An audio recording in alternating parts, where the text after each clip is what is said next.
Are you feeling stressed or depressed living here in Japan? Do you feel living in this country is not for you? Or you're thinking of packing your things up and just leave this country behind? Do you have these strong urge to go back home? Do you feel any of those? If you do, then this video is for you. Hi, I hope you're having a great day. Welcome back to NikkoVenture. Perhaps at this moment or days prior, you have experienced anxiety, loneliness, homesickness, and that feeling of isolation. Perhaps after arriving here in Japan and experiencing what it's like living in this country, you have experienced feelings of severe despondency and dejection, feelings that many will attribute to a single word: depression. Perhaps what you've experienced or what you're experiencing now is depression, or perhaps not. It may be that you're actually experiencing culture shock, with depression as one of its common symptoms. Don't get me wrong, I am not refuting your experience in this country. I don't have any right to do that.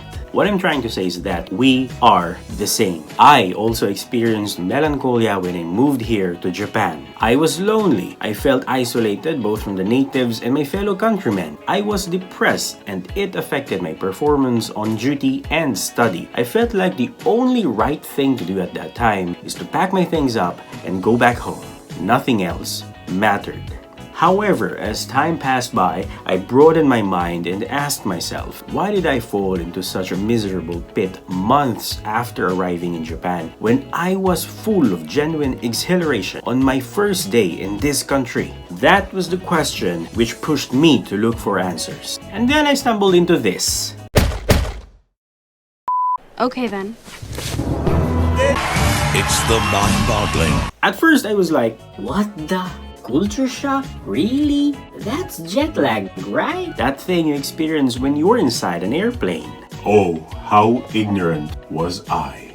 You can't blame me. I mean, it was my first time going abroad alone. Alone in the sense that I'm not with someone whom I can call Family. Before arriving here in this country, I lived my whole life with my Family. The farthest I was from them was when I traveled to Cebu with my wife. Different island but the same country, so it doesn't count.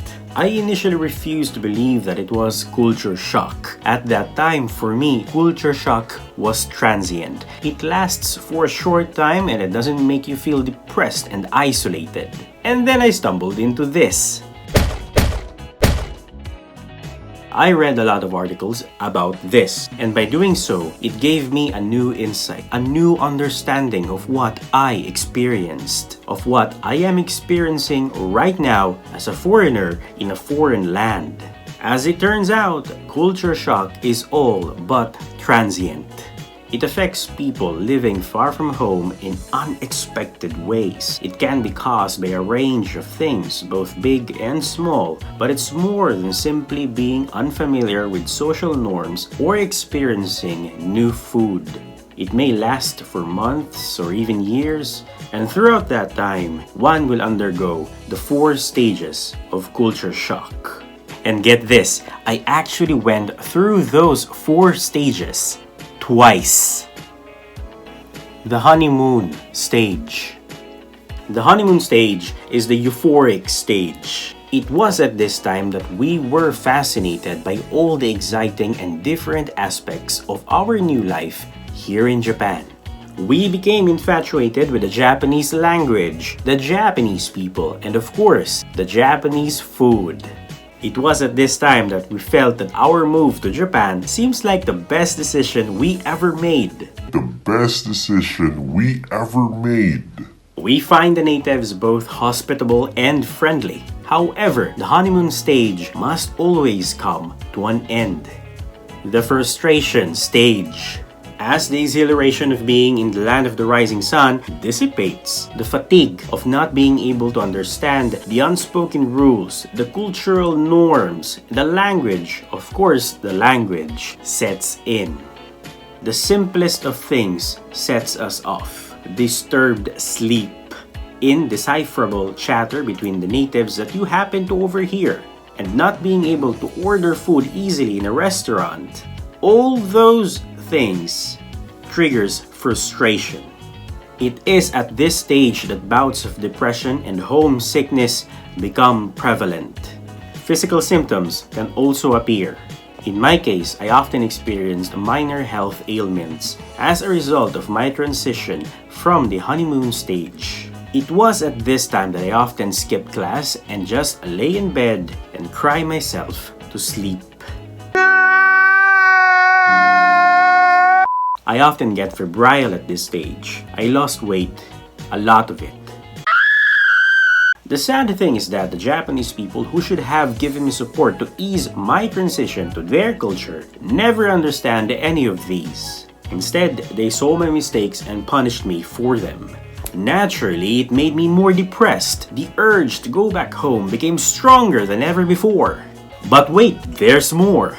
My fellow Filipino took advantage of the situation and stretched her crab claws to pull me down. This was the lowest point in my life here in Japan. I forgot to smile genuinely. I was depressed, I was miserable, I was angry, all at the same time. I did not find the natives friendly anymore. The adjustment stage.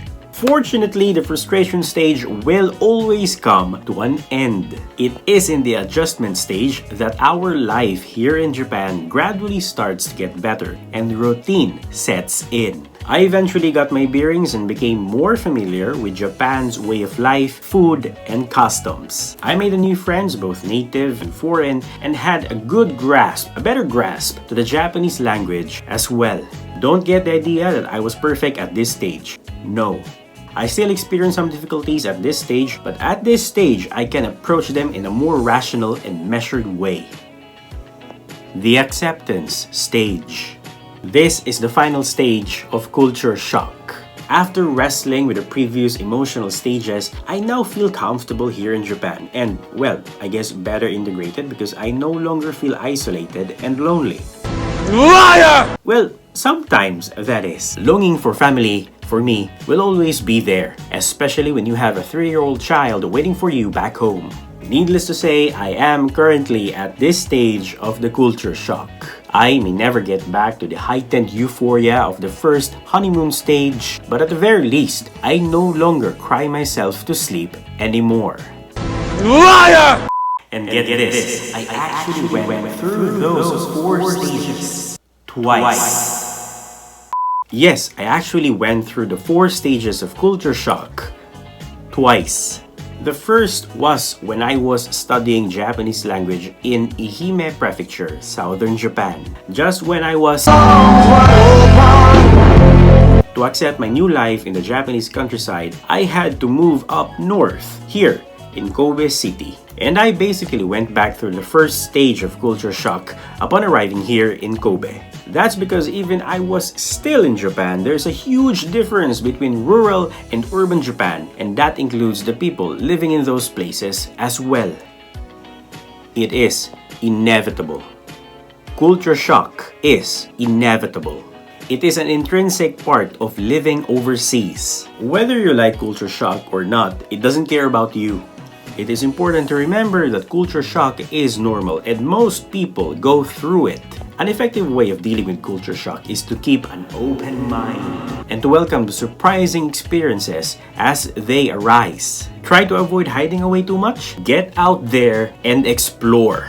Of course, be sure to bring common sense and safety with you. And money. You cannot explore without money. In some cases, sometimes I do go out exploring without money. We were allowed to live and work here in this country, a different part of the world we've known since birth. As such, we will inevitably experience different cultures and traditions, both good and bad, but both are part of the same adventure. So that's it. Those are the 4 stages of culture shock and my experience relating to it. If you've learned something or you found some errors in this video, kindly let me know in the comments. Before you go, don't forget to leave a like, share this video with an interested friend, and of course, subscribe. Thank you for your time watching this video. See you in the next one. Bye-bye. Culture shock is vegetable.